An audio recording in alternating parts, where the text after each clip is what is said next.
After 9 blissful months of a totally normal, uneventful pregnancy, we arrived at the hospital in labor, ready and so excited to finally bring home our baby girl.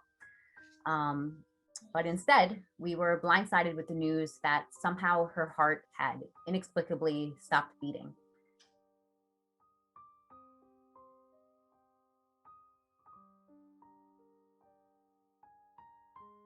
So, still in shock, I delivered her beautiful, perfect, but devastatingly still body. We kissed her dark hair and told her how much we love her. And then we left the hospital alone, faced with the impossible task of picking up the pieces of our shattered life, her brand new car seat rattling empty in the backseat of our car. It was just 2 days before her due date.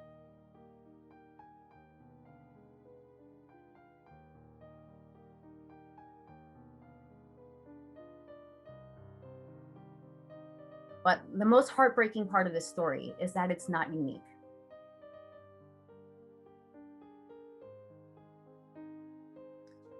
Our doctors reassured us that nothing could have been done, but we were still left with so many unanswered questions and so many what ifs. I had taken a 10-week birthing course and I read every book, blog, and website I could get my hands on.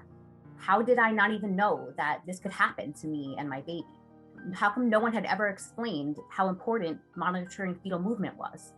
If I had paid more attention, would it have made a difference? If I had gone to the ER the night that I felt a change, could I have caught it?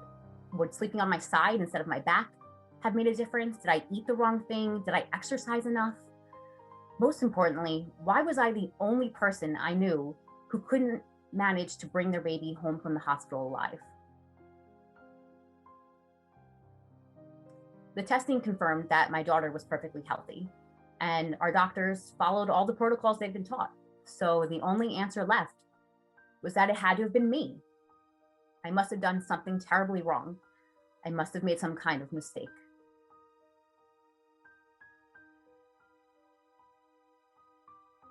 I can't even begin to tell you what that kind of soul-shredding guilt does to a person to live with.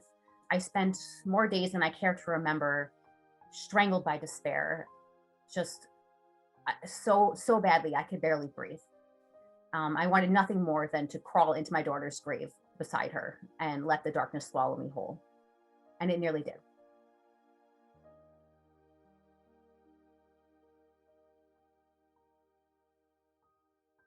I was lucky enough to get pregnant, not once, but twice, with 2 subsequent children who were born healthy and alive.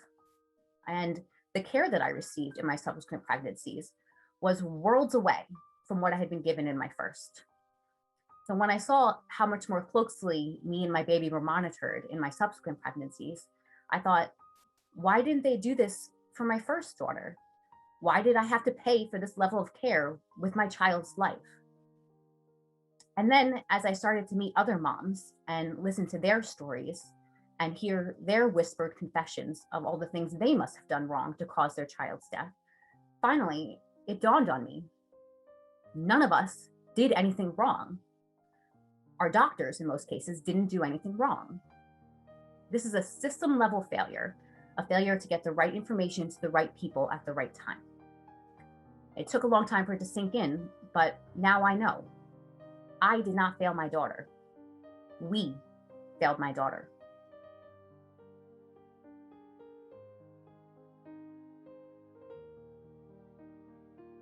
But this doesn't have to be the case for other babies.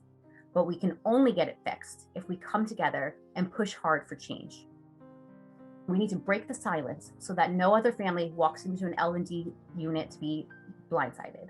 We need to empower families with the knowledge they need to advocate for themselves and their babies. We need to hear mothers when they cry out for help, regardless of the color of their skin.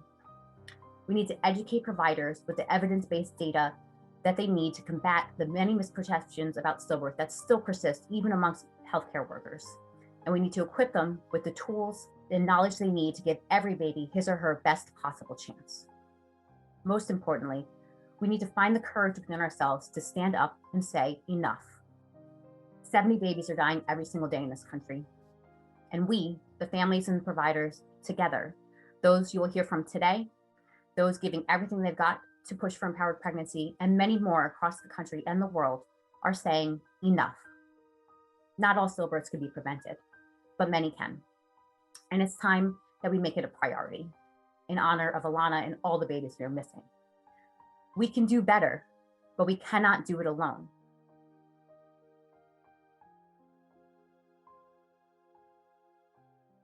It's an honor to fight beside you all.